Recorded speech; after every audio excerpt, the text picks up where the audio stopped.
எண்ணிக்கொள்ளடி என் சின்ன கண்மணி. அத்தியாயம் 32. டேய் வருண், உனக்கு என்ன ஆச்சு? ஏன் பவிக்கிட்ட இப்படியெல்லாம் பேசின?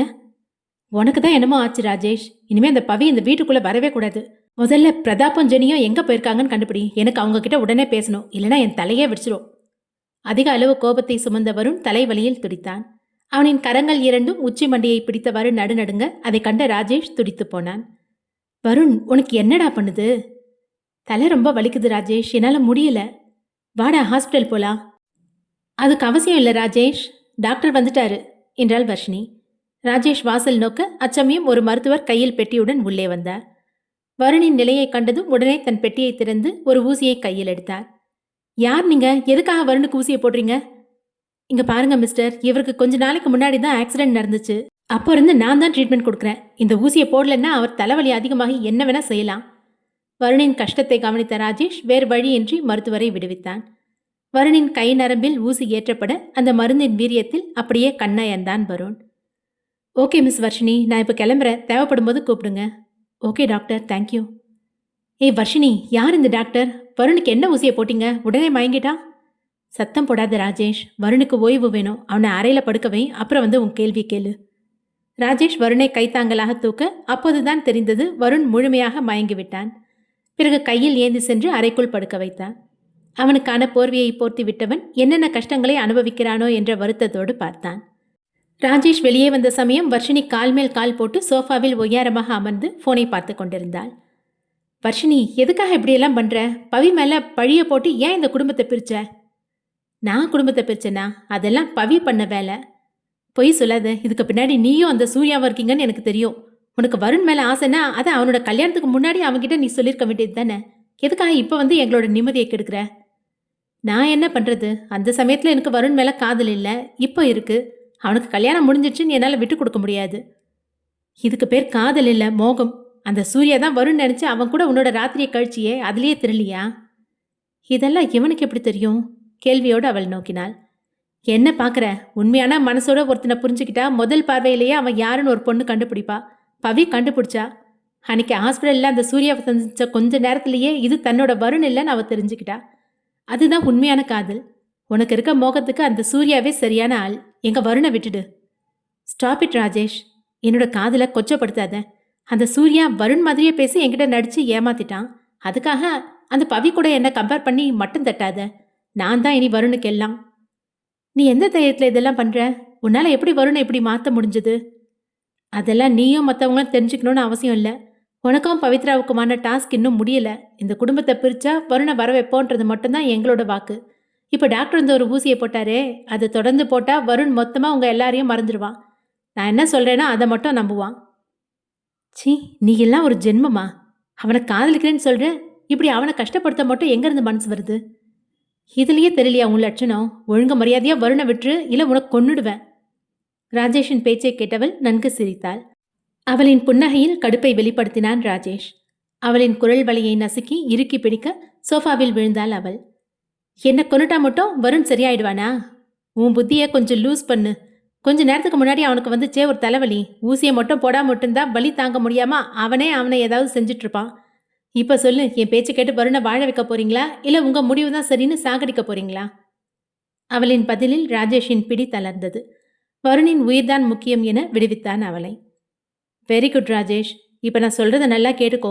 அடுத்ததான் நீயும் அந்த பவித்ராவும் செய்ய வேண்டியது இந்த வேலையை தான். மேற்கொண்டு சில விஷயங்களை ராஜேஷிற்கு அவள் உரைக்க அதை கேட்ட ராஜேஷ் அவளை முறைத்து பார்த்தான். அத்தோடு அங்கிருந்து கிளம்பிக் கொண்டான்.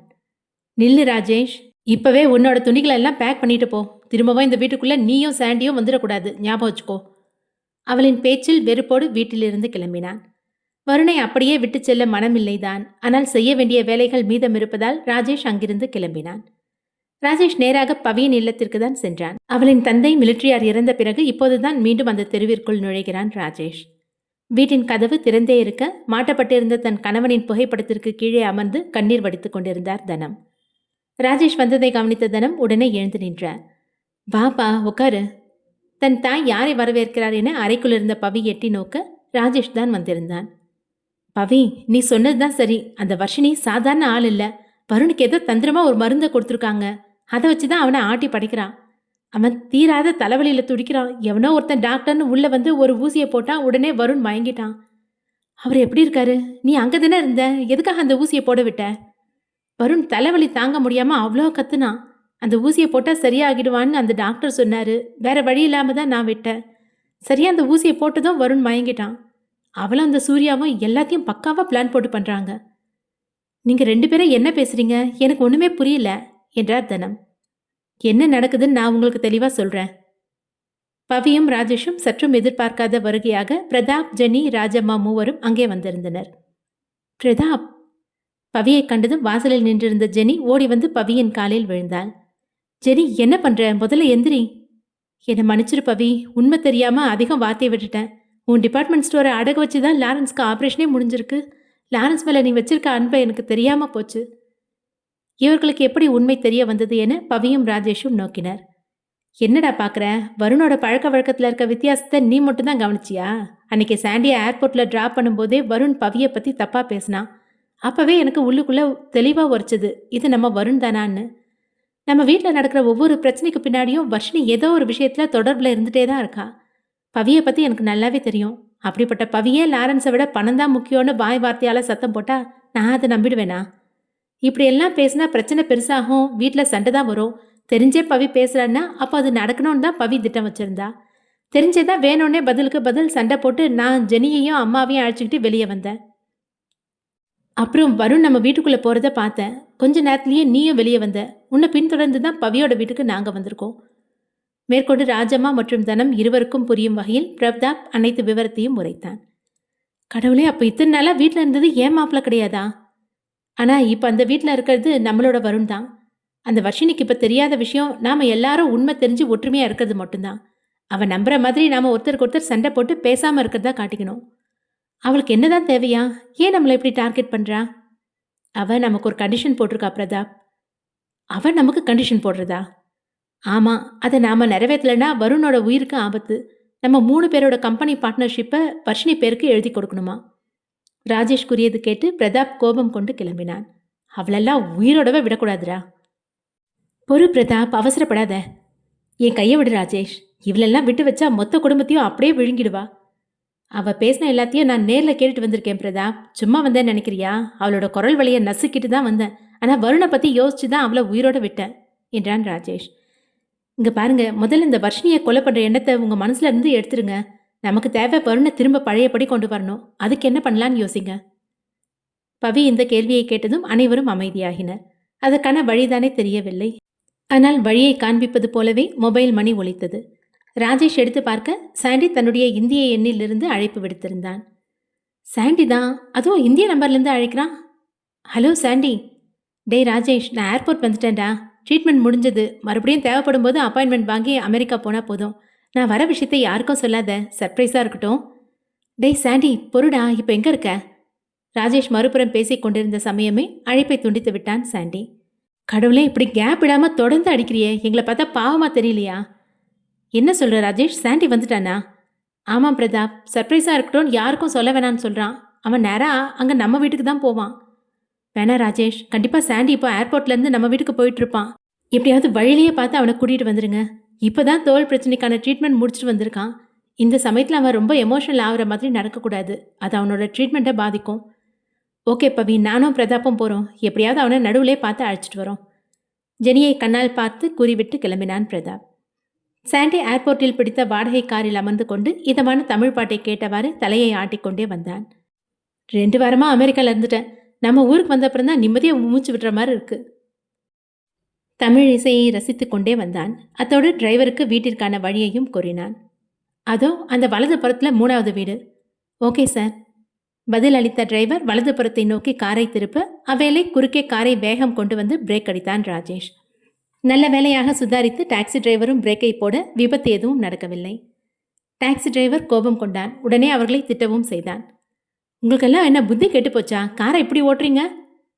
டிரைவர் இறங்கி வந்து திட்ட காரையும் காரிலிருந்து இறங்கிய தன் நண்பர்களையும் கண்ட சாண்டி உடனே இறங்கி வந்தான்.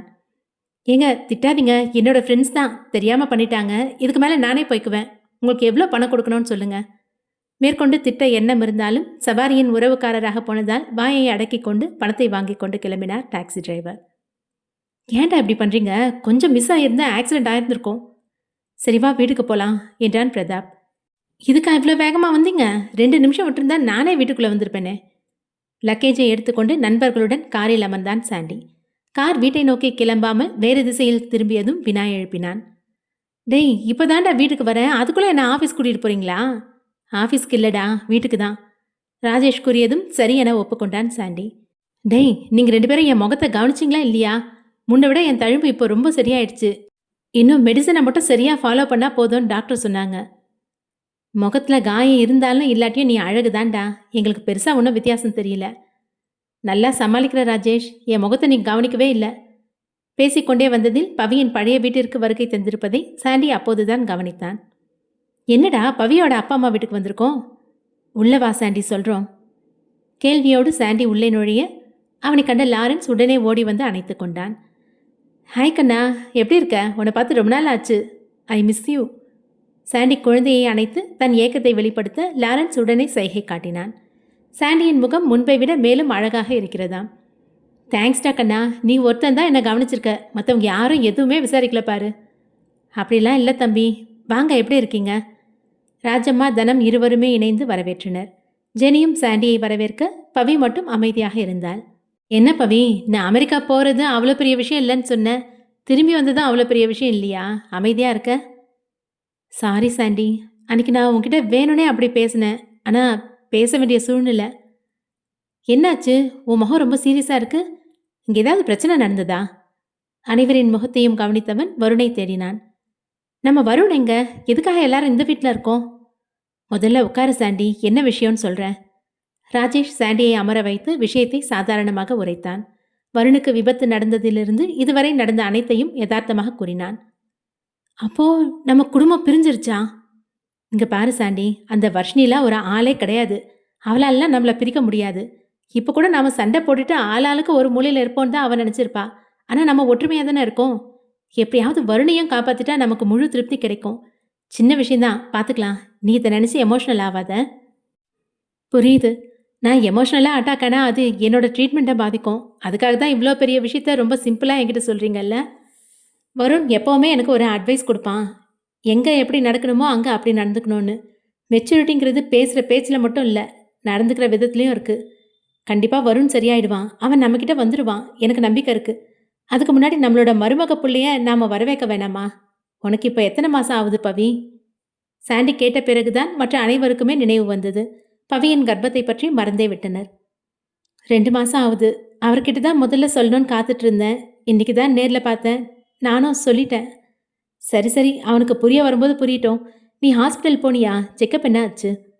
இல்லை சாண்டி, நான் இன்னும் ஹாஸ்பிட்டல் போகல. வாட், 2 மாதம் ஆச்சு, இன்னும் ஒரு செக்கப் கூட போகலையா? கிளம்பு கிளம்பு, உடனே இப்போவே டாக்டரை பார்க்க போகிறோம். ஆமாம் பவி, வீட்டில் இருந்த பிரச்சனையாலையும் நீ அதிக பிரசங்கத்தனமாக பேசிகிட்டு இருந்த கோபத்துலையும் உன்னோட நாள் தள்ளி போனதை கூட நான் கவனிக்கல. நம்ம உடனே ஹாஸ்பிட்டல் போயிட்டு வரலாம் வா. ராஜேஷ் மருத்துவமனைக்கு கிளம்புவதற்காக கார் கீயை கையில் எடுக்க திரும்பி பார்க்கையில் குடும்பமே நின்றிருந்தனர். டேய், இத்தனை பேரா? ஆமாம், வீட்டுக்கு வரப்போகிறது முக்கியமான ஆள், வரவேற்க நாங்கள்லாம் வேணாமா என்றாள் ஜெனி. இதே கூட்டத்தோடு மருத்துவமனைக்கு சென்ற அனைவரும் மருத்துவரின் முன்னே அமர்ந்திருந்தனர். அந்த பெண் மருத்துவர் தன் எதிரே அமர்ந்த ஒவ்வொருவரின் முகத்தையும் பார்த்தார். ஏன் இத்தனை பேரு என்ற கேள்விதான். மறுபுறம் வீட்டில் தன்னுடைய மயக்கத்திலிருந்து கண்விழித்தான் வருண். அவனின் அருகே அன்போடு அமர்ந்திருந்தாள் வர்ஷினி. வர்ஷினி, அவளின் பெயரை அழைத்தவாறே கண்விழித்தான் வருண். மற்றவங்களாம் எங்க? பிரதாப், ஜெனி, அவனோட அம்மா யாரும் இன்னும் வரலையா? அது உனக்காக நான் அவங்கள தேடி போய் பேசினேன். அந்த பவித்ரா பேசின பேச்சுக்கு இனி நாங்கள் அந்த வீட்டுக்கு வரமாட்டோம்னு சொல்லிட்டாங்க.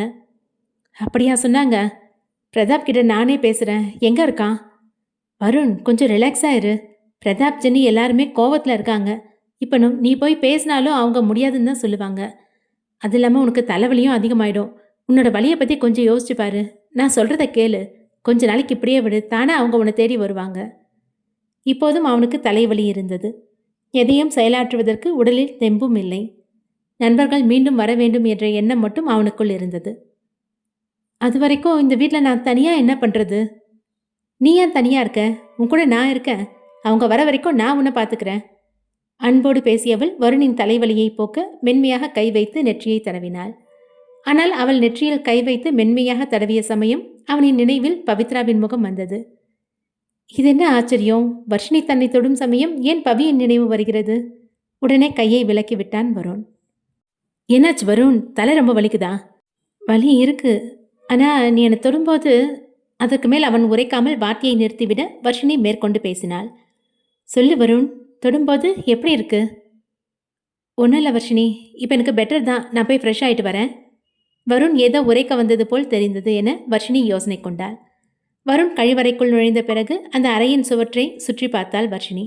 வருண் மயக்கத்தில் இருந்த சில மணி நேரங்களில் அந்த வீட்டில் பவியின் தொடர்பாக இருந்த அனைத்து புகைப்படங்களையும் அகற்றிவிட்டாள். முகத்தை கழுவிவிட்டு வருண் வெளியே வந்த சமயம் வர்ஷினி அறையில் இல்லை. கிச்சனில் இரவு உணவை தயார் செய்து கொண்டிருந்தாள். வருண் ஹாலிற்கு வர அவள் குரல் கொடுத்தாள். வருண், ஒரு 15 மினிட்ஸ் வெயிட் பண்ணு, நான் டின்னர் ரெடி பண்ணிடுறேன். வர்ஷினி, எனக்கு கொஞ்சம் வெளியே போகணும். எங்கே போகணும்? நானும் கூட வரேன். இல்லை, சும்மா ஒரு டிரைவ் தான், ரிலாக்ஸாக இருக்கும், நான் போயிட்டு வரேன். வருணை அதிகம் கைப்பிடிக்குள் வைத்தால் அவன் எகிரி விடுவான். அதனால் மறுப்பு கூறாமல் அமைதியாக அனுப்பி வைத்தாள். இதே சமயத்தில் பவியை மருத்துவமனைக்கு அழைத்து சென்றிருந்த குடும்பத்தார்கள் மருத்துவரின் முன்னே வரிசையாக அமர்ந்திருந்தனர். உங்களில் பவித்ரா யாரு என பெண் மருத்துவர் கேட்க, நான் தான் டாக்டர் என்றாள் பவி. சரி, இந்த பொண்ணோட ஹஸ்பண்ட் மட்டும் கூட இருங்க, மற்ற எல்லாரும் வெளியே காத்துருங்க. டாக்டர், இந்த பொண்ணோட ஹஸ்பண்ட் வெளிநாட்டில் இருக்காரு, நாங்களாம் இவளுக்கு அண்ணனுங்க, ஒரே குடும்பம் என்றான் ராஜேஷ். ஓ அப்படியா, சரி. இருந்தாலும் கன்சல்டிங் சமயத்தில் இத்தனை பேர் உள்ளே இருக்கணும்னு அவசியம் இல்லை. யாராவது ஒரு லேடி மட்டும் கூட இருங்க, மீதி பேர் எல்லாரும் வெளியே இருங்க. சரி, அப்போ பவி கூட நான் இருக்கேன், நீங்கள் எல்லாரும் வெளியே இருங்கடா என்றான் சாண்டி. சாண்டியின் பதிலில் மருத்துவர் விழித்து பார்த்தார். எல்லாம் மென்டலுங்க போல. டேய் சாண்டி, கூட யாராவது லேடி இருக்கணும்னு சொன்னாங்க, உன்னை சொல்லலை, வா வெளியே போகலாம். பவியுடன் ஜெனி இருக்க மற்ற அனைவரையும் ராஜேஷ் வெளியே அழைத்து சென்றான். பவியிடம் கர்ப்ப காலம் தொடர்பான சில கேள்விகளை கேட்டுக்கொண்ட மருத்துவர் ஸ்கேன் மூலம் அவளின் வயிற்றை பரிசோதித்தார். குழந்தை ஆரோக்கியமாக தான் இருக்காங்க, சத்தான உணவுகளை சாப்பிடுங்க, மறுபடியும் அடுத்த மாதம் செக்கப்புக்கு வந்தால் போதும். மருத்துவர் உரைத்த விஷயங்களை கேட்டவாறே பவியின் கையை பிடித்து வெளியே அழைத்து வந்தாள் ஜெனி. டாக்டர் என்ன சொன்னாங்க? குழந்தை எவ்வளோ பெருசு இருக்கான்? சாண்டி, குழந்தைக்கு இப்போ தான் 2 மாதம் முடிஞ்சிருக்கு, அதுக்குள்ளே ஆண் குழந்தையா பெண் குழந்தையான்லாம் தெரியாது. அதுதான் எனக்கும் டவுட்டு ஜெனி. ஆனா பொண்ணான்னு தெரியாமல் எப்படி அழைக்கிறதுன்னு குழப்பமாக இருக்குது. சரி, டாக்டர் என்ன சொன்னாங்க? குழந்தை ஆரோக்கியமாக தான் இருக்கான், சத்தான உணவுகளை எடுத்துக்க சொன்னாங்க, அடுத்த மாதம் ரீச் செக்கப்புக்கு வரணும். சரி, சீக்கிரம் வீட்டுக்கு போகலாம், பவிக்கு பசி எடுக்கும்ல. சாண்டி, நீ இப்போ பேசுனது கேட்டப்போ என் அம்மா ஞாபகம் தான் வருது. எனக்கு உடம்பு சரியில்லைன்னா அப்பா நிமிஷத்துக்கு நிமிஷம் என்னை பற்றியே தான் யோசிப்பார் என்றாள் பவி. பவியின் வார்த்தையை கேட்டு தனமும் தன் கணவனின் ஞாபகத்தில் ஏங்கி போனார். சரி சரி, இனிமேல் நம்ம யாரும் அடிக்கடி சந்திக்க வேணாம், வருணை குணப்படுத்த வழி என்னன்னு முதல்ல கண்டுபிடிக்கணும். அது வரைக்கும் வர்ஷினிக்கு நம்ம மேலே சந்தேகம் வரக்கூடாது. நானும் அம்மாவும் ஆட்டோவில் வீட்டுக்கு போகிறோம், நீங்கள் எல்லாரும் கிளம்புங்க என்றாள் பவி. கிளம்புனா நாங்கள் எங்கே போகிறது? நம்ம எல்லாருக்குமே அதுதான் வீடு. அங்கே தான் வர்ஷினி வந்து உட்காந்துட்டாளே என்றான் சாண்டி. சாண்டி, நீயும் ராஜேஷும் நம்மளோட வீட்டுக்கு பக்கத்தில் இருக்க கெஸ்ட் ஹவுஸில் தங்குங்க, அப்போ தான் வருண் உங்கள் கண் பார்வையில் இருக்க மாதிரி பார்த்துக்க முடியும். நான், ஜெனி, அம்மா 3 பேரும் ஆஃபீஸ் பக்கத்தில் இருக்க நம்மளோட கெஸ்ட் ஹவுஸில் தங்கிக்கிறோம் என்றான் பிரதாப். டேய், அது சாதாரணமான வீடுடா, அந்தளவுக்கு வசதியாக இருக்காது. பரவாயில்ல ராஜேஷ், கொஞ்ச நாளைக்கு தானே, நாம் எல்லாரும் திரும்ப நம்ம வீட்டுக்கு வந்துட போகிறோம். அனைவரும் அங்கிருந்து தனித்தனியாக வெளியேறினர். காரில் கிளம்பிய வருண் நீண்ட வெறிச்சொடிய சாலையின் ஓரத்தில் காரை நிறுத்தியவாறு ஆழ்ந்த யோசனையில் இருந்தான். எவ்வளவு யோசித்தாலும் இறுதியாக வர்ஷினியுடன் வெளியே சென்ற சமயம் நடந்த ஆக்சிடென்ட் மட்டும்தான் நினைவிற்கு வந்தது. வருண், எதுக்காக காரை இவ்வளோ வேகமாக ஓட்டுற? எனக்கு பயமாக இருக்கு. நான் பார்த்துக்கிறேன் வர்ஷினி, கொஞ்சம் முக்கியமான வேலை இருக்கு. அன்று காரை வேகமாக ஓட்டிய சமயம் வர்ஷினி கேட்ட கேள்வியும் அதற்கு இவன் உரைத்த பதிலும் தான் நினைவிற்குள் மீண்டும் வந்தது. ஏதேனும் தகவல் கிடைக்கும் என்ற நம்பிக்கையில் தன்னுடைய போனை எடுத்து சோதித்து பார்த்தான். இத்தனை நாட்களாக இவனை கைப்பிடிக்குள் வைத்து மருத்துவம் பார்த்தவர்கள் இவனின் போனை மட்டும் விட்டு வைத்திருப்பார்களா என்ன? பவியை பற்றிய நினைவுகள் ஒன்று கூட அவனின் மொபைலில் இல்லை. அழைப்பு வரிசையை சோதித்த சமயம்தான் அவனுடைய ரகசிய வேலையாட்களிடமிருந்து அழைப்பு வந்தது நினைவிற்கு வந்தது. அன்னைக்கு நம்மளோட ஆள் ஒருத்தன் கால் பண்ணி அண்ணனை கொலை பண்ண ட்ரை பண்ணது யாருன்னு கண்டுபிடிச்சாச்சுன்னு சொன்னா, அதுக்காக தான் நான் காரை வேகமாக ஓட்டிட்டு போனேன்.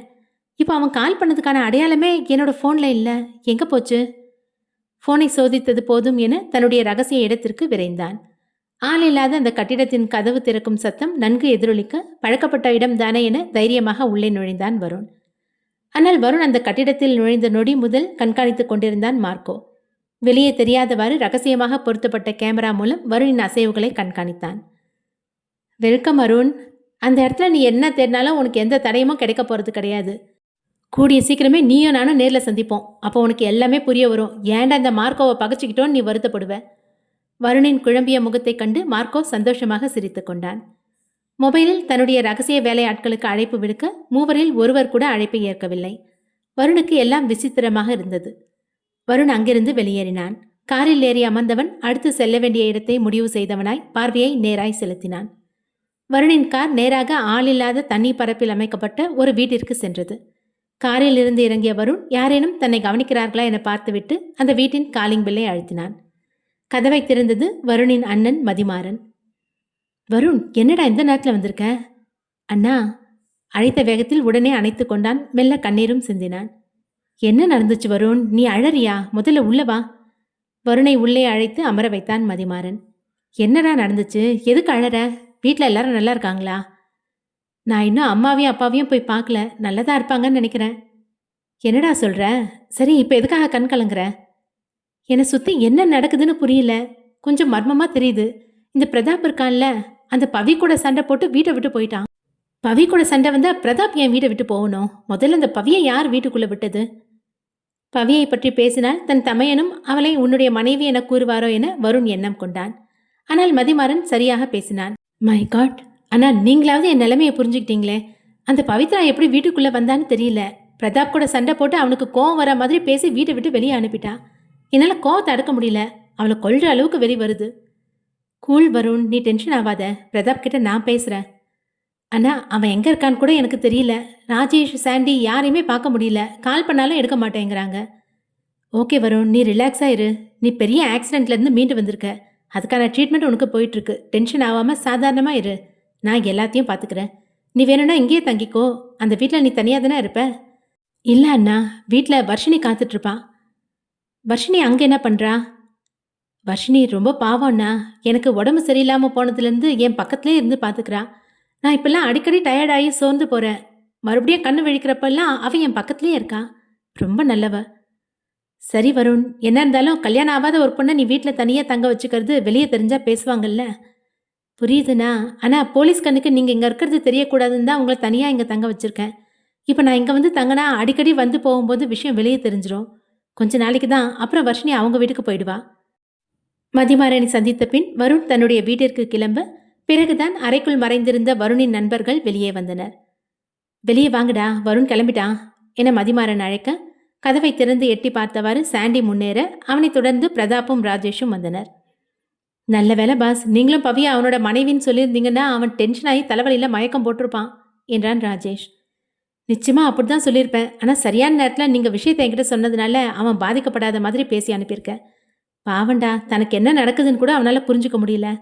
இந்த வர்ஷினிக்கு எங்கேருந்து இவ்வளோ தைரியம் வந்துச்சு? இவ்வளோ நல்ல பொண்ணுன்னு நினச்சி தான் கொஞ்சம் மாதங்களுக்கு முன்னாடி வருணுக்கு கல்யாணம் செஞ்சு வைக்கிறதுக்காக அப்பா கிட்ட பேசினேன். இந்த அளவுக்கு மோசமானவளாக இருப்பாள்னு நான் நினைக்கவே இல்லை. பாஸ், பவித்ரா எப்போவுமே வர்ஷினியை பற்றி என்கிட்ட சொல்லிட்டு தான் இருப்பா. ஆனால் நாங்கள் தான் சரியாக காது கொடுத்து கேட்கல. முன்னாடியே இதெல்லாம் கவனிச்சிருந்தா அவளை எங்கள் பிஸ்னஸில் சேர்த்துருக்கவே மாட்டோம் என பிரதாப் உரைக்க, சரி பிரதாப், நாம் அதெல்லாம் கடந்து வந்துட்டோம். இப்போ அவள் நம்ம 3 பேரோட பார்ட்னர்ஷிப்பை அவளுக்கு எழுதி தர சொல்லி கேட்குறான். அதுக்கு என்ன பண்ணுறது? பொறு சாண்டி, அதுக்கு நான் ஒரு பிளான் வச்சுருக்கேன். நம்ம கனிகாவோட கல்யாண வேலை நாளையிலேருந்து ஆரம்பிக்குது. நீங்கள் எல்லாரும் நாளைக்கு நம்ம வீட்டில் நடக்கிற ஃபங்க்ஷனுக்கு வந்துடுங்க. அந்த வர்ஷினியோ வருண் கூட வருவா. அவகிட்ட நான் பேசிக்கிறேன். பாஸ், நீங்கள் எப்படி நேரடியாக வெளியே வரக்கூடாதுன்னு? என்ன சாண்டி, என் தம்பிக்கு என் மேலே இருக்க பாசம் நான் அவன் மேலே வைக்கக்கூடாதா? இதுக்கு மேலேயும் கோழை மாதிரி ஒளிஞ்சிட்டு இருக்க முடியாது. நான் நாளைக்கு நேரில் வரேன்.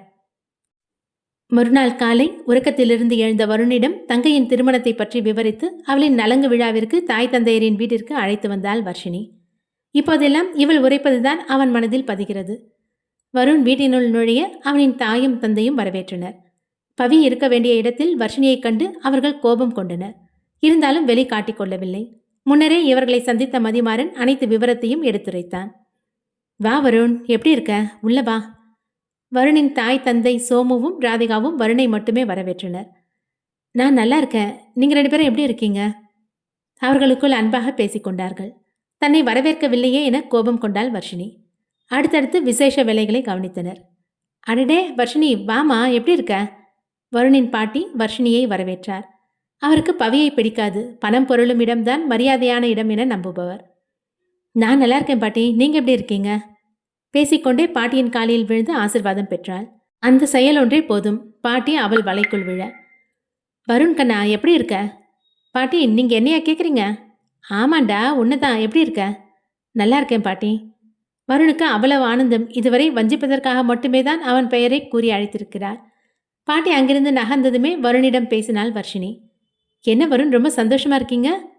ஆமா வர்ஷினி, பாட்டி இது வரைக்கும் என்கிட்ட அன்பா பேசினதே கிடையாது. அதான் எனக்கு சந்தோஷத்துல ஒன்றும் புரியல. எல்லாம் ஒரு நல்ல நேரம்தான். என் அம்மா அடிக்கடி சொல்லுவாங்க, சில சமயம் நம்ம பக்கத்துல ராசியான ஆட்கள் இருக்கும்போது எப்பவுமே நமக்கு நல்லது தான் நடக்குமா. அப்படி பார்த்தா இப்போ என் பக்கத்துல நீ தான் இருக்க. அப்ப நீ தான் ராசியான ஆள். தேங்க்யூ வர்ஷினி என்றான். அவன் நன்றி உரைத்ததில் வெட்கம் கொண்டாள். அவளே அந்த வீட்டின் பெரிய வாயிற்கதவிற்குள் தன் வலது காலை எடுத்து வைத்து நுழைந்தாள் பவி. ஏற்கனவே தன் நண்பர்களின் குடும்பத்தை பிரிந்தவள் தற்போது தன் தாய் தந்தையரின் வீட்டிற்குள் நுழைவதை பார்த்த வருண் கோபம் கொண்டான். அங்கேயே நில்லு. பவியும் அவளின் தாய் தனமும் இணைந்து வர வருணின் கண்டிப்பான குரலில் அடுத்த அடி எடுத்து வைக்காமல் அப்படியே நின்றனர். நல்ல வேலை பண்ண வருண். ஆர்த்தி எடுக்காம அவளை உள்ள அழைக்கக்கூடாது. நான் வரதுக்குள்ள உள்ள வந்துட்டா.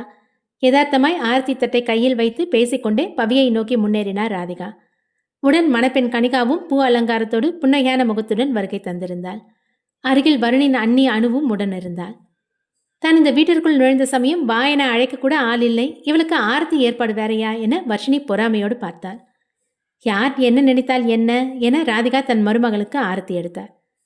அத்தை, அவர் பார்க்குறாரு. அவரை பொறுத்த வரைக்கும் இப்போ நான் யாரோ ஒருத்தி என பவி உரைக்க, ஆரத்தி எடுக்கும்போது பேசக்கூடாது, அமைதியாக நில்லு. ராதிகாவின் மிரட்டலில் பவி அமைதியாக நிற்க இவர்களின் அன்பை கவனித்த தனம் ஆனந்த கண்ணீரோடு அருகில் இருந்தார். பவியின் நெற்றியில் பொட்டு வைத்து விட்டார் ராதிகா. அவனுக்கு வேணும்னா உன்னை பற்றின ஞாபகம் இல்லாமல் போகலாம். ஆனால் இந்த குடும்பத்தோட மருமகன் நீ. உன்னோட உரிமையை நீ எதுலையும் விட்டு கொடுக்கக்கூடாது. ஒன்றும் இல்லாதவளுக்கு ஆரத்தி வரவேற்பு வேற. பாட்டி பவியை பற்றி தான் கூறினார். அம்மா, நல்ல நாள் அதுமா என்கிட்ட திட்டு வாங்காதீங்க, அமைதியாக இருங்க என்றார் ராதிகா. வாமா தனோ. பவி, உள்ள வாமா. வரேன் மாமா, எப்படி இருக்கீங்க? நல்லதாக இருக்கும் பவி. சந்தோஷமான செய்தி வந்திருக்கு. அதை முழுசாக அனுபவிக்க விடாமல் சில ஜந்துக்கள் சூனிய வச்சிருச்சு. அந்த ஒரு கவலை மட்டும்தான். சோமு வர்ஷினியை தான் கூறினார். புரிந்து கொண்ட அவளும் கோபம் கொண்டாள். அதுவரை வெளியே வராத வருணின் நண்பர்கள் பவியின் வருகைக்கு பிறகு கண்ணில் பட்டனர். இருப்பினும் பவியும் அவர்களும் பேசிக்கொள்ளவில்லை. பிரதாப், ராஜேஷ், சாண்டி 3 பேரும் எங்கடா போனீங்க? அவர்களை கண்ட வருண் அன்பு பொங்க அணைத்தான். நண்பர்களுக்கும் வருணை வெகு நாட்களுக்கு பிறகு சந்தித்த ஆர்வத்தில் கைகள் பேச்சை கேட்க மறுத்து அணைக்க துடித்தது.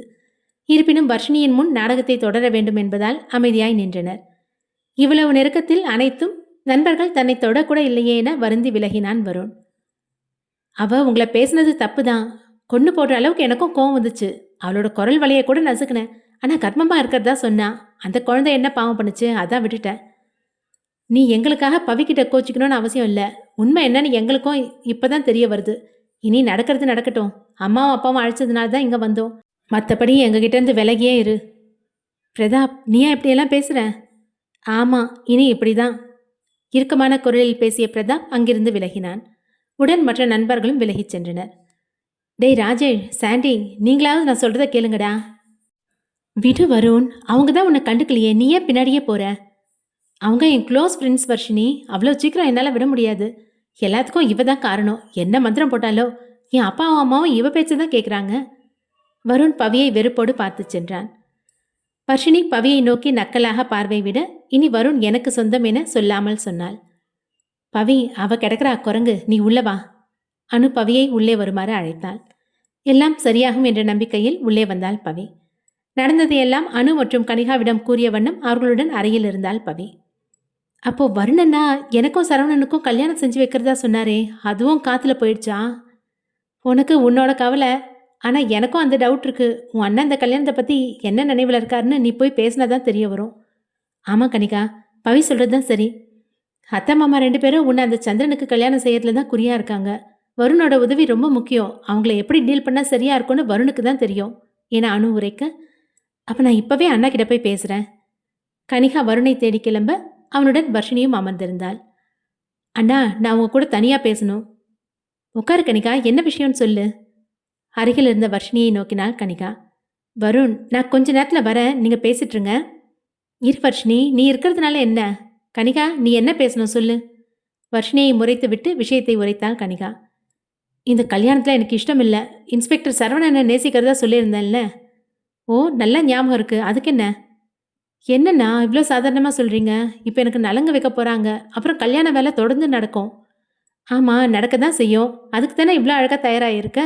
சந்திரன் தான் உனக்கு சரியான ஜோடி. அந்த சரவணனை மறந்துரு. அண்ணா, நீங்களா இப்படி பேசுகிறீங்க?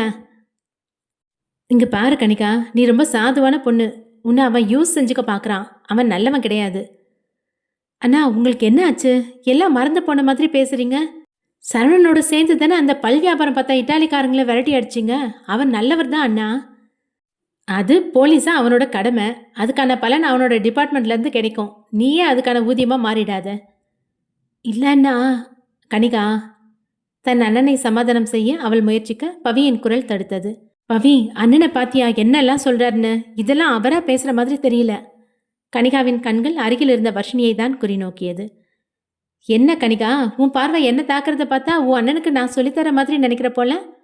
நினைக்கிறது இல்ல, உண்மை அதுதான். சரியான சதிகாரி நீ. எங்க குடும்பத்துக்குள்ள வந்து எங்க நிம்மதியை கெடுக்கிற. Stop it Kanika. இதுக்கு தான் நான் சொன்னேன், நீ சின்ன பொண்ணு, விவரம் தெரியாத சாதுவான ஆள்னு. உன் பக்கத்துல இருக்க பவித்ராவை பாரு. அவ தான் நம்ம குடும்பத்தை பிரிச்சவ. இன்னும் புரிஞ்சுக்காம அவளை நட்புன்னு சொல்லி வீட்டுக்குள்ள சேர்த்துட்டு இருக்க. இதுக்கு மேல நீ ஒரு வார்த்தை கூட பேசக்கூடாது. அமைதியா கல்யாணம் பண்ணிக்கிட்டு சந்திரனோட வீட்டுக்கு போற வேலையை மட்டும் பாரு. தன் அண்ணனின் வார்த்தைகளை கேட்டு திடுக்கிட்டு போனவள் அழுகையோடு அங்கிருந்து விலகிச் சென்றாள். கனிகாவின் சோகத்தை சமாதானப்படுத்தும் நோக்கில் பவி நடை போட வருணின் குரல் அவளை தடுத்தது. நில்லு. என்னோட வீட்டுக்குள்ள புகுந்து எங்க குடும்பத்தை பிரிச்சது போதும். இது என் தங்கச்சியோட கல்யாண வாழ்க்கை. எங்க வீட்டு பெரியவங்க முடிவு செஞ்சு நல்ல மாப்பிள்ளை தான் தேர்ந்தெடுத்திருக்காங்க. அவன் கொஞ்சம் விளையாட்டுத்தனமான பையன், ஆனா மனசு ரொம்ப சுத்தம். நீயும் அந்த சரவணனும் என்ன திட்டம் போட்டு எங்க குடும்பத்துக்குள்ள வர பாக்குறீங்கன்னு தெரியுது. அதுக்கெல்லாம் இங்க வாய்ப்பில்லை. நீ கர்ப்பமா இருக்கேன்னு சொன்ன ஒரே காரணத்துக்காக தான் இது வரைக்கும் உன்னை உயிரோட வச்சிருக்கேன் இல்ல? வருண் பேசும் வார்த்தைகள் கேட்டு பின் தொடர்ந்து வந்திருந்த அனு அதை கவனித்தவாறு நின்றாள். லுக் மிஸ்டர் வருண், உங்க குடும்பத்துல நடந்த எந்த பிரச்சனைக்கும் நான் காரணம் இல்லை. அப்படி நான் தான் காரணம் நீங்க நினைச்சா அது உங்களோட புத்தி சம்மந்தப்பட்ட விஷயம். அப்புறம் கனிகாவோட கல்யாணம் அவ விருப்பப்படி தான் நடக்கும். அவ நேசிச்ச பையன் சரவணன் கூட தான் அவளோட கல்யாணம் நடக்கும். என்ன தைரியம்டி உனக்கு? என் வீட்டுக்குள்ள நின்று எனக்கே சவால் விடுறியா? ஆமாண்டா, சவால் தான். எந்த பெத்தவங்க சந்திரன் தான் மாப்பிள்ளைன்னு சொல்லி கனிகாவுக்கு நிச்சயம் பண்ணாங்களோ அதே பெத்தவங்க எங்களுக்கு சரவணன் தான் மாப்பிள்ளையா வரணும்னு வாய் திறந்து சொல்லுவாங்க. என்ன டா போட்டு பேசுகிற அளவுக்கு உனக்கு தைரியம் வந்துருச்சா? இப்போ இல்லை, சின்ன வயசுலேருந்தே உன்னை நான் அப்படி தான் கூப்பிடுறேன். மரியாதை கொடுத்து பேசுறதுன்னா என்னன்னு உனக்கு தான் தெரியாது என்றாள். அப்படியா? நடந்துக்கிற விதத்துல இருந்து தான் மரியாதை வரும். என் குடும்ப விஷயத்தில் தலையிடாத. கனிகாவோட கல்யாண விஷயம் எங்களுக்கு ரொம்ப முக்கியம். அதையும் பார்க்கலாம். கனிகாவுக்கு சரவணன் தான் புருஷன். விஷயத்தை அழுத்தமாக உரைத்த பவி முகத்தை திருப்பிக் கொண்டு நடந்து சென்றாள். அவள் திரும்பிய வேகத்தில் அவளின் மென்மையான கூந்தல் காற்றில் பறந்து அவளின் நெஞ்சில் மோதியது.